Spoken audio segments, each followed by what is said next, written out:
Bonjour et bienvenue pour cette nouvelle vidéo.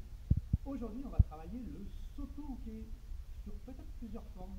Allez, vous êtes prêts? On est parti. Donc d'abord, je vais commencer par le pion, un petit peu, puis après je travaille avec un partenaire. Donc soto-uke, ce qui est très important, c'est les temps d'armement. Les temps d'armement, ils sont primordiaux.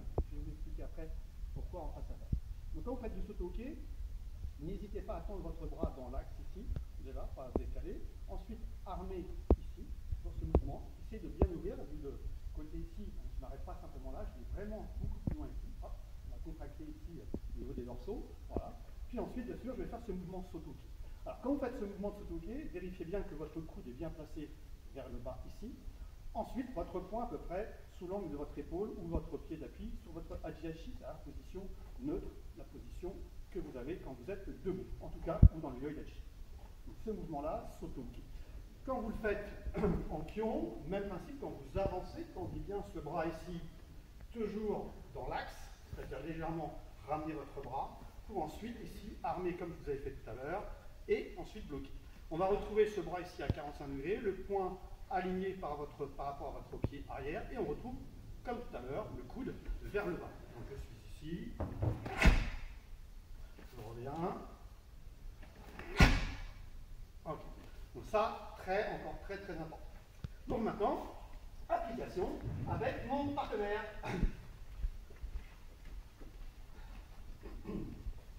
Donc premier travail sur le soto-uke, gauche, devant, on va essayer simplement déjà de retrouver ce temps d'armement qu'on avait au départ. C'est-à-dire, quand il avance Oisuki Chudan, je tends mon bras et je bloque.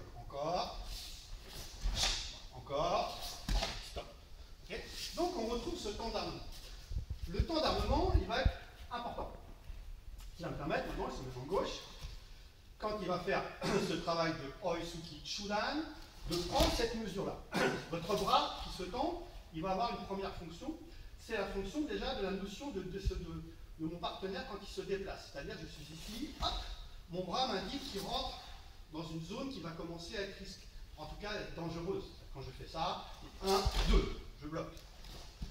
En même temps, ça me permet, si j'ai une mauvaise information, c'est-à-dire il fait Oisuki, dans mon bras il va se tendre, mais si jamais, pour X raison, je pensais qu'il faisait Oisuki et en fin de compte il envoie ce bras ici, le fait que vous avez tendu votre bras, ce bras-là il est prêt à réagir également. Si vous travaillez qu'avec un bras, j'exagère avec le bras dans le dos, si ça se passe bien, tant mieux. Si je ne sais pas si c'est bras gauche ou bras droit, vous êtes là en train de viser lequel qui va pouvoir bloquer. Quand vous travaillez avec les deux bras, je ne sais pas lequel qui envoie, à tout moment, je peux. À tout moment, je peux bloquer. Premier travail. Deuxième travail, qui va consister également à la force de tendre votre bras pour cette notion de distance que j'étais en train d'expliquer, va me permettre dans le futur de développer cet exercice-là, c'est-à-dire que quand il attaque, de faire mon yakutsuki. C'est-à-dire l'anticipation. Je suis ici, et ok? Ça, c'est important. Ensuite, ce temps d'armement ici que vous avez et qu'on assiste énormément. Bien sûr, quand je recule, tout va bien. Okay. D'ailleurs, il est arrivé, peu importe, la distance est cassée. Quand on est à cette distance ici, quand il avance, je peux toujours armer, mais attention, si j'ai un trop grand, boum. Donc mon temps d'armement, il va se réduire. Bien sûr. Deuxième travail, si maintenant, je suis toujours ici en kamaï, et qu'il attaque ici, Kizamitsuki, si j'arme trop, boum, je me le prends. Donc automatiquement, je ne vais pas armer, par contre, je vais bloquer. Et là, tout le travail que vous avez effectué au préalable, dans le kion, c'est-à-dire ceci, le coude, j'insistais vers le bas, quand je l'ai bien programmé, ben, je ne vais pas faire ce mouvement-là, décider un espèce de truc comme ça. D'où l'importance, encore une fois, je répète, de ce temps d'armement. Okay. Autre travail qui est intéressant sur la préparation du temps d'armement, c'est quand votre partenaire commence à faire Mawashigeri. Mawashigeri de cette jambe arrière. Si je dois reculer et que j'arme, ce temps d'armement ici va me servir. Il fait Mawashigeri. Ah. Vous voyez, le temps d'armement, encore une fois, le fait d'avoir bien maîtrisé ce geste ici, encore une fois, on va retrouver ce coude vers le bas. Et c'est important puisque quand il fait Mawashi, le fait de faire ce mouvement-là va me protéger de cette partie-là. Si je la prends mal de soto-uke et j'arme un petit peu, vous voyez, comme ceci, bah, si jamais il fait Mawashi et que je suis habitué à faire comme ça, peut-être que ça va passer ici. Là, déjà, moins de chances de me prendre le mawashi. Donc, il fait mawashi, 1. Et vous voyez, le bras encore, on retrouve ce temps d'armement. Ce qui me permettra plus tard de faire 1, 2. C'est très très important ce passage-là.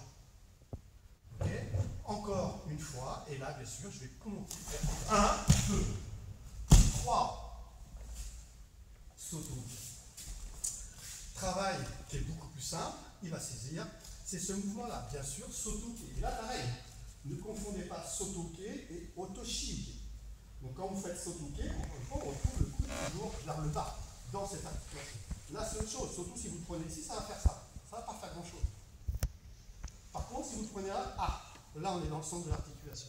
Ensuite, bien sûr, on va le modifier le coude en fonction de sa réaction. Est-ce qu'il plonge, est-ce qu'il ne plonge pas? Si je fais ça et qu'il va tout droit, c'est différent que si je fais ça et qu'il plonge. Bien sûr, s'il plonge, on va passer sur le toshike.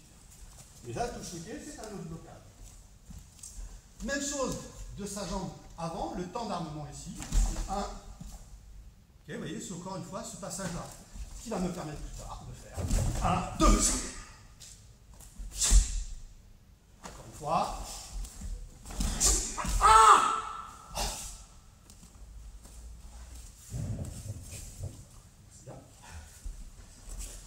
Et voilà, donc beaucoup de choses dans le Soto-ke, qui va peut-être d'ailleurs vous donner, allez, des principes peut-être dans les bunkai que vous retrouvez quand vous avez des Soto-ke, je ne sais pas moi, comme par exemple, tiens, Basaidai. Eh oui, Basaidai, on retrouve le Soto-ke, Yaku Soto-ke, etc. Vous pouvez en inspirer, bien sûr, pour vous aider à faire des applications. Sur ce, je vous souhaite une bonne fin de journée, si c'est la journée, une bonne soirée, et puis je vous dis à la prochaine.